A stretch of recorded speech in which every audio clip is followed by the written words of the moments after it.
Welcome back to the channel. Tonight's story, titled The Last Camper, was originally written by MrBoondox and discovered on Reddit. It is a chilling tale of dark secrets, forgotten places, and a nightmare that refuses to die. So, turn off the lights, put on your headphones, and let's dive into Camp Blood. Rain crashed through the black pine forest. Lightning illuminated a rusted wooden sign hanging crooked beside the road. Camp Blood. Established 1952. The word camp was scratched nearly beyond recognition. Beneath it, someone had painted in dried, blood-red letters, "Don't stop." A battered pickup truck rolled slowly toward the camp entrance. Inside sat Ripper, a former Marine infantryman. 35 years old, scarred, and cold-eyed. One hand gripped the steering wheel. The other rested on a combat knife. His jaw tightened as he stared into the trees, because something in the darkness was staring right back. The truck engine died near the abandoned mess hall. Ripper stepped out into the thick mud. The camp looked frozen in time. Broken swings moved on their own in the wind. Cabins sagged inward under the weight of decay. Rotting banners still hung between trees, reading, "Welcome, campers." Ripper lit a cigarette, the small flame cutting through the gloom. A voice crackled from his nearby handheld radio. "Ripper, you there?" "Yeah," he answered calmly. "You sure about this? Bodies started showing up again this week, torn apart. You think it's the same thing from '87? There was a long, heavy silence. Then Ripper muttered, "It never left." Elsewhere on the highway, a dented white van sped toward Camp Blood. Inside were 4 online thrill seekers filming a live stream for their channel. Trevor, the loudmouth host, Melissa, the skeptic, Kyle, the prankster, and Jenna, the camera operator. Trevor grinned directly into the camera. "What's up, night crawlers? Tonight we're spending the night at the real Camp Blood." Kyle laughed from the back. "The murder camp?" Melissa rolled her eyes, looking uncomfortable. "You guys know 27 people died there, right?" Trevor smirked. "Exactly why we'll hit 1 million views." Jenna frowned while checking her phone. "Why does the GPS keep cutting out?" Suddenly, the van radio turned on by itself. Through the heavy static, a little girl's voice whispered, "Don't come here." Instantly, the radio exploded with horrific screaming. The van nearly swerved off the road. Kyle violently yanked the wires free. "What the hell was that?" Trevor forced a nervous laugh. Okay, that was weird." The trees thickened around them. A heavy fog rolled over the road. Then the headlights revealed a man standing directly ahead of them.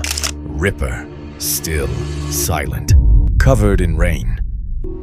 Trevor slowed the van to a halt and rolled down the window. Ripper walked up. "You need to turn around." Trevor smirked. "Let me guess, cursed woods?" Ripper didn't blink. "You're already too late." Melissa noticed something dark on his flannel shirt. "Are you hurt? Is that blood?" "No," Ripper said, glancing toward the trees. Suddenly, something growled deep in the forest. It was close. Very close. Against his warning, the group entered the camp. Trevor live-streamed every second. "All right, chat, abandoned Camp Blood." Thousands of comments flooded in. "This place is creepy." "Go inside the cabins." Kyle found an old counselor's mask hanging from a tree branch. "Yo, slasher cosplay!" Ripper ripped it from his hands instantly. "Don't touch things here." "Why? Ghost germs?" Kyle scoffed. Ripper stared at the mask. Fresh, thick blood was dripping from inside the eye holes. Kyle's smile faded instantly. Inside the main lodge, dust floated through their flashlight beams. Old camp photos covered the walls, but every single child's face had been aggressively scratched out. Melissa studied one photograph of children standing beside a lake. Behind them, hidden in the trees, was a tall, blurry, unnatural figure. "Who's that?" she asked. "No one," Ripper answered immediately, but his voice changed. For the first time, there was fear in it. Jenna noticed giant claw marks gouged deep into the wooden floor. They were huge and definitely not human. Trevor kept filming, completely oblivious. "This is incredible." Ripper grabbed the camera. "Turn it off." "Relax, Rambo." Then Ripper froze, listening to the ceiling. "Be quiet," he whispered. Something was moving above them, slow, heavy, dragging footsteps. Dust fell from the rafters. Kyle laughed nervously. "Probably raccoons." Then dead silence. Trevor slowly raised the camera upward. A pale face appeared upside down in the darkness above. Black eyes, rotting skin, and a jagged grin that stretched too wide.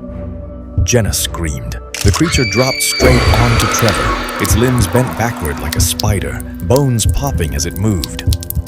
Trevor kicked wildly as the thing sniffed his neck.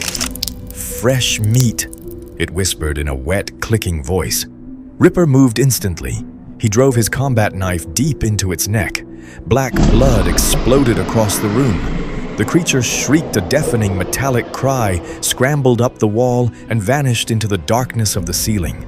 Melissa grabbed Ripper, hysterical. "What was that?" "Local wildlife," he said coldly, loading a sawed-off shotgun. Kyle stared in shock. "You knew these things were here?" "Barricade the doors," Ripper ordered. Outside, something screamed out in the woods. Then another answered. Then another. Jenna looked out the window. Shapes were moving between the trees. Dozens of them. Tall, thin, and completely wrong. Suddenly, the camp loudspeaker crackled overhead. A child's voice whispered through the static. "The last camper is back." Ripper went completely pale. Then the creatures attacked. Windows shattered inward. Clawed arms reached through the darkness. Trevor fired wildly. One creature lost half its face but kept crawling toward them. With a sudden screech, Kyle was dragged straight through a broken window. Ripper grabbed his arm, trying to pull him back. Kyle sobbed. "Don't let go! Ripper!" Something pulled harder from the dark. Kyle vanished into the woods, screaming. Then came the sound of bones breaking.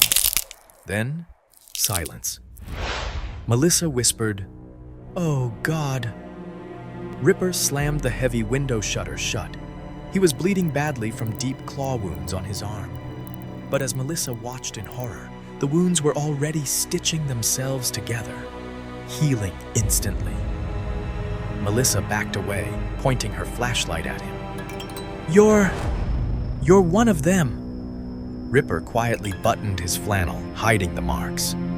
"They're not hunting you, Melissa." Only Ripper, Melissa, and Jenna remained. The entire lodge shook as the creatures circled outside. "We're gonna die here," Jenna whispered. "No," Ripper said. "How do you know?" "Because they're waiting." Suddenly, a deep, earth-shaking howl echoed across Camp Blood. The creatures outside stopped moving. All of them, like soldiers awaiting orders. Then, they all turned toward the lake. Ripper's face changed. The terror was back. "No!" The lake began to bubble, turning black and unnatural. Something massive was moving beneath the dark surface, rising up. The camp loudspeaker crackled one final time. A distorted, booming voice whispered, "Welcome home, Ripper!"